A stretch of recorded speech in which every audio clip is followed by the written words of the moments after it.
En ce moment, une vidéo générée par une intelligence artificielle tourne en boucle sur tout YouTube. Une espèce de voix de robot mielleuse vous explique que le Mazda CX-5, le Toyota Fortuner et l'Acura RDX sont, je cite, des SUV pas chers que tout le monde ignore, mais que les mécaniciens achètent en secret pour eux-mêmes. Je vais être direct, c'est un mensonge éhonté, une connerie monumentale. C'est du délire distillé par des marketeurs et des marchands de tapis qui doivent absolument vider leur parking de leurs invendables. Si vous croyez à cette vidéo et que vous achetez une de ces bagnoles aujourd'hui, en espérant sincèrement faire des économies, vous n'allez pas juste perdre de l'argent. Vous allez vous organiser une hémorragie financière. Vous deviendrez le mécène officiel du garage le plus proche. Ça fait plus de 15 ans que je baigne dans le cambouis. J'ai vu de mes propres yeux des centaines de types arriver chez moi, les yeux brillants, au volant d'un premium d'occasion fraîchement acheté au prix d'une Clio, et un mois plus tard, les croiser à l'arrêt de bus parce que leur magnifique caisse avait rendu l'âme au milieu d'un rond-point. Aujourd'hui, je vais défoncer le mythe de ces 3 SUV prétendument parfaits. Je vais vous montrer les vrais chiffres, vous parler des vraies pannes et vous prouver pourquoi un mécano expérimenté, en voyant ces voitures, ne sort pas son portefeuille pour les acheter, mais se frotte les mains en attendant votre prochain salaire. Commençons par le chouchou des cadres dynamiques. Je parle bien sûr du Mazda CX-5. Le robot de la vidéo virale vous chante une douce mélodie, vous disant que les mécanos l'adorent, qu'il n'y a absolument rien qui casse dessus et que seul un entretien banal et bon marché vous attend.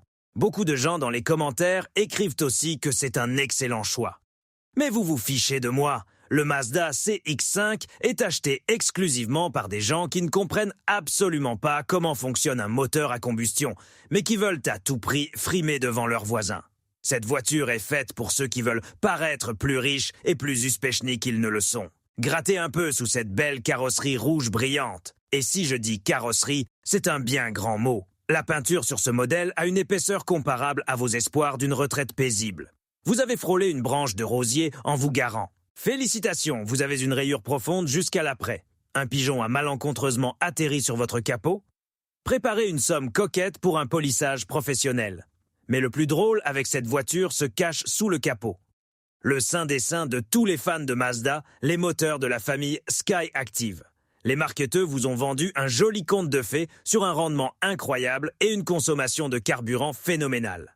Maintenant, écoutez ce qu'un vieux mécano a à vous dire. Le moteur Skyactiv a un taux de compression phénoménal, 14 pour 1. Vous comprenez ce que ça veut dire en pratique? Ça veut dire que ce moteur, chaque seconde de sa vie, fonctionne à la limite de la détonation, il balance au bord de l'autodestruction comme un sapeur aveugle sur un champ de mines. Il suffit que vous mettiez une seule fois du mauvais carburant, un fond de cuve sur une aire d'autoroute paumée. Une seule fois. Et votre moteur, soi-disant fiable comme une horloge suisse, vous fera coucou et puis adieu. Les injecteurs de l'injection directe se bouchent avec notre excellent carburant national à une vitesse telle que vous n'aurez même pas le temps de cligner des yeux. Et savez-vous combien coûte un simple remplacement du kit d'injecteur d'origine sur ce SUV prétendument bon marché? Ouvrez un catalogue de pièces et regardez les prix. Face à ces chiffres astronomiques, une personne normale commence à s'arracher les cheveux. Il y a quelques mois à peine, un esthète de l'automobile comme ça est venu à mon garage. Il s'était offert un CX-5 de 2016, heureux de son achat comme un gamin. Mais soudain, il a commencé à se plaindre que la voiture broutait au ralenti et manquait de pêche. On démonte le système, on enlève le collecteur d'admission, et là, les soupapes d'admission étaient couvertes d'une couche de calamine si épaisse que le moteur suffoquait littéralement, comme un mineur au fond de la mine sans son masque. Et ce n'est pas une panne, c'est une caractéristique de conception de leur injection directe. La procédure de nettoyage vous coûtera une somme très tangible. Et le prix des pièces d'origine japonaise est tel qu'on croirait que ce sont des composants d'un rover martien assemblés dans un laboratoire secret. Ajoutez à cela que la suspension est raide comme un bout de bois et que l'insonorisation dans les premières générations est tout simplement aux abonnés absents, probablement oubliés à l'usine. Vous roulez sur l'autoroute et vous entendez parfaitement de quoi chuchotent les fourmis sur le bas-côté. Donc non, mes chers amis. Ce Mazda n'est pas du tout une voiture bon marché. C'est une séductrice incroyablement belle mais capricieuse qui videra régulièrement et avec grand plaisir votre portefeuille bien garni. Mais si le Mazda se contente de vous aspirer élégamment votre argent en entretien, le prochain héros de notre liste vous prendra quelque chose de bien plus précieux. il vous prendra vos nerfs et la santé de votre colonne vertébrale. La deuxième place de notre liste des arnaques cachées d'Internet est fièrement occupée par le Toyota Fortuner. Écoutez, je respecte profondément la marque Toyota. Ils savent faire des choses légendaires. Mais qualifier le lourd Fortuner de SUV confortable pour la ville au quotidien, c'est comme conseiller sérieusement à quelqu'un de mettre des chaussures de ski pour courir un marathon, en argumentant juste que les chaussures ne se déchireront pas. Mettons les choses au clair une bonne fois pour toutes. Le Fortuner n'est pas un SUV. C'est un lourd pick-up utilitaire, le Toyota Hilux, sur lequel les ingénieurs ont simplement posé une grosse cabine en fer et, pour la forme, ont ajouté une troisième rangée de sièges. Ce véhicule est basé sur un châssis en échelle. Il a un pont rigide à l'arrière et le concept de tenue de route a été abandonné dès les premiers le croquis. On vous raconte partout que cette voiture ne tombe jamais en panne. Et vous savez quoi? C'est la pure vérité. Une enclume en fonte ne tombe jamais en panne non plus. Mais essayez de voyager à Califourchon sur une enclume à travers une ville pleine de nids de poules tous les jours. Vous sentirez avec votre postérieur chaque mégot de cigarette que vous écraserez.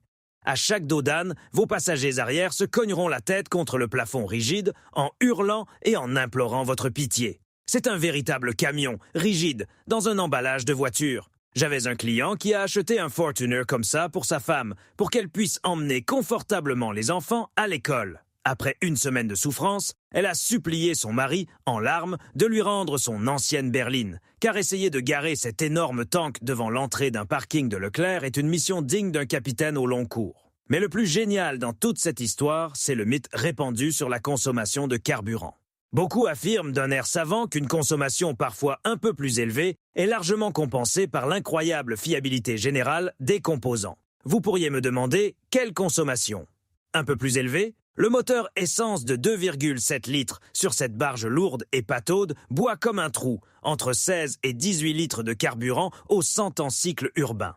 Et malgré cet appétit monstrueux, la voiture n'avance absolument pas. Vous écrasez l'accélérateur, le moteur hurle comme un ours blessé, l'aiguille de la jauge de carburant chute sous vos yeux et au feu rouge, un livreur de pizza en trottinette électrique vous dépose sans effort. Vous achetez une voiture pour aller tranquillement au travail et faire les courses. Et vous dépensez en essence des sommes comme si vous remorquiez un petit yacht chaque jour. Oui, je suis d'accord. Vous économiserez peut-être sur la réparation de la boîte automatique japonaise après 10 ans d'utilisation.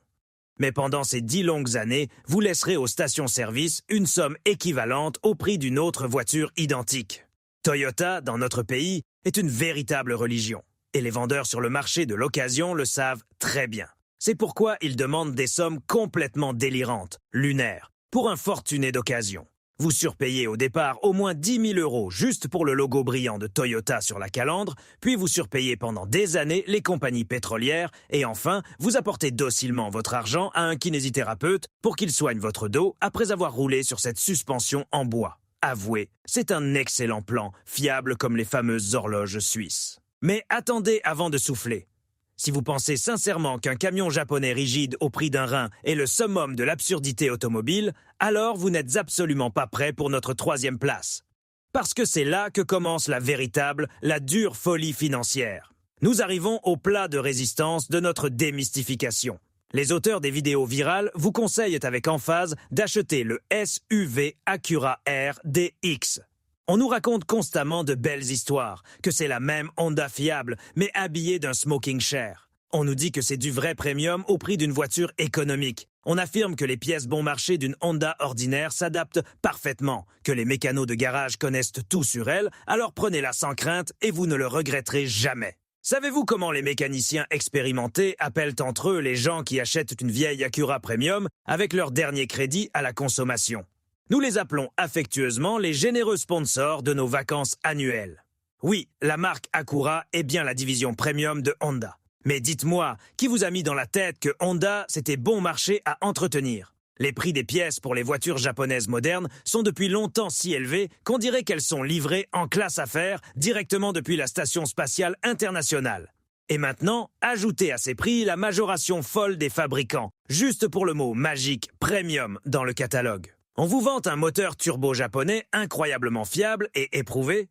Allez simplement demander aux vrais propriétaires de RDX de première génération ce qu'ils pensent de leur merveilleuse turbine, qui s'envole joyeusement en stratosphère au moindre signe de manque d'huile. La turbine y mène sa propre vie, extrêmement coûteuse. Et puis demandez-leur ce qu'ils pensent du fameux système de transmission intégrale intelligent. Oui, je ne conteste pas, sur le papier, c'est une idée d'ingénierie absolument géniale. Grâce à lui, la lourde voiture se visse dans les virages serrés, comme si elle était sur des rails. Mais savez-vous ce qui se passe lorsque cette géniale idée japonaise tombe en panne? Et elle tombe en panne, c'est garanti, parce que les 3 ou 4 propriétaires précédents se prenaient pour des pilotes de Formule 1 et n'ont jamais, au grand jamais, changé l'huile spéciale et hors de prix du différentiel arrière intelligent. Quand, par un matin glacial, votre tableau de bord s'illumine soudainement comme une guirlande de Noël avec des erreurs du système de transmission intégrale, vous allez tristement au garage. Et là, le mécanicien vous annonce, l'air compatissant, le montant de la réparation. J'ai fait les comptes pour de tels clients. Le remplacement de la crémaillère de direction défaillante sur cette beauté vous coûtera environ 1 500 €. Un entretien complet de cette fameuse transmission intégrale intelligente vous soulagera d'environ 900 € de plus. Les amortisseurs pilotés font du bruit? Pas de problème. Préparez 1 200 € et attendez la livraison. Et je peux continuer cette liste effrayante pendant des heures. Notez bien que ce n'est que le coût des pièces, sans compter la main-d'œuvre longue et complexe du mécanicien. Il y a à peine un mois, on nous a amené une Acura comme ça sur une dépanneuse. Un jeune gars l'avait prise avec un crédit à la consommation sur 5 longues années. Il me regarde plein d'espoir et me dit que c'est une Honda, donc c'est une machine éternelle, conçue par des ingénieurs pour durer des siècles. Il affirme que c'est juste la crémaillère qui claque un peu et que le voyant moteur est allumé. On la met sur le pont élévateur et en dessous, il n'y a pas un seul endroit sain. Toute l'électronique complexe est en train de devenir folle, les capteurs coûtent une fortune et la moitié des pièces de carrosserie sont introuvables à la casse, car cette voiture est extrêmement rare dans notre pays. C'est là que réside le paradoxe le plus grand et le plus effrayant du modèle RDX. Vous l'achetez relativement bon marché au départ, mais uniquement parce que personne n'en veut sur le marché de l'occasion. C'est un boulet monstrueux, un invendable absolu.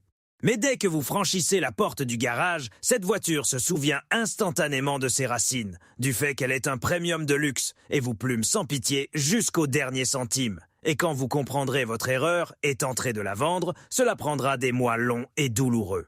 Des personnages très étranges viendront voir votre annonce. Ils vous proposeront sérieusement un échange contre un vieux garage qui fuit en Corrèze, un scooter des neiges d'occasion ou un camion entier de conserves de poissons périmées. Vous en arriverez au point de supplier le premier venu de vous la prendre pour une somme dérisoire, juste pour vous débarrasser de ce fardeau. Écoutez-moi très attentivement.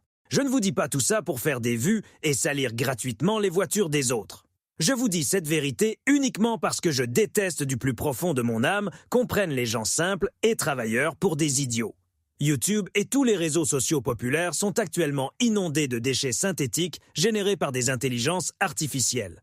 Des algorithmes sans âme écrivent des textes lisses, des robots à la diction parfaite les lisent, produisant des vidéos par milliers. Mais ces robots ne connaissent pas la vraie vie. Ils ne savent pas ce que c'est que de se retrouver en panne sur une départementale, en pleine nuit sous une pluie battante, avec une courroie de distribution cassée, en essayant de joindre une dépanneuse. Les robots ne savent pas ce que c'est que de donner, les mains tremblantes, les dernières économies de sa famille pour une réparation urgente et capitale d'une boîte de vitesse complexe, simplement parce qu'un expert de salon sur Internet a déclaré d'un air savant que les boîtes automatiques japonaises ne cassent jamais. Retenez une chose simple. Un SUV vraiment bon marché, ce n'est pas une voiture qui coûtait autrefois 60 000 € dans une concession rutilante, puis s'est effondrée en prix sur les sites de petites annonces à cause de ses pannes. Un SUV bon marché, c'est une voiture dont le moteur simple peut être refait les yeux fermés dans n'importe quel garage du coin.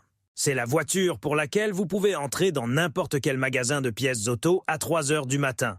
Vous adressez au vendeur endormi, lui dire que vous avez un besoin urgent d'une pompe à eau et il vous posera silencieusement sur le comptoir 5 options différentes allant de 20 à 100 € pour tous les budgets. Un SUV bon marché, c'est une prévisibilité financière totale, à 100%. Vidange d'huile, changement des filtres, plein d'essence et achat de plaquettes de frein. C'est tout. Pas de surprise désagréable, pas de pacte avec le diable de l'automobile pour un entretien à vie.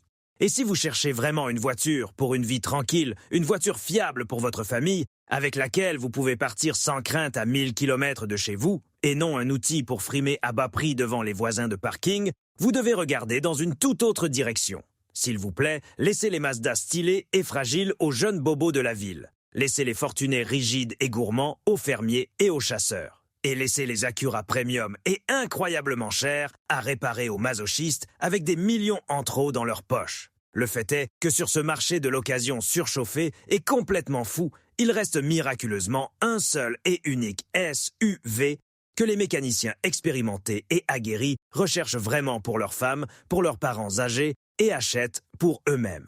Cet engin unique coûte une somme tout à fait raisonnable. Même aujourd'hui, il possède un moteur en fonte légendaire et indestructible, capable de parcourir un demi-million de kilomètres, et toutes ces pièces d'usure peuvent être achetées pour une bouchée de pain dans n'importe quel magasin. Mais je dois vous avertir, cette magnifique machine a un problème fatal, critique, dont les vendeurs ne parlent pas. C'est un défaut de carrosserie caché d'usine. Si, lors de l'inspection avant l'achat, vous ne glissez pas votre doigt dans un endroit très astucieux, discret et caché sous l'aile arrière, alors dans 6 mois, cette voiture pourrira tout simplement sous vos yeux, se transformant en poussière, et vous la mettrez à la ferraille en pleurant pour une misère. Je vous montrerai en détail et étape par étape où regarder, comment vérifier correctement ce point vulnérable de vos propres mains et comment trouver un exemplaire vraiment sain et fiable pour une somme modique dans ma prochaine vidéo.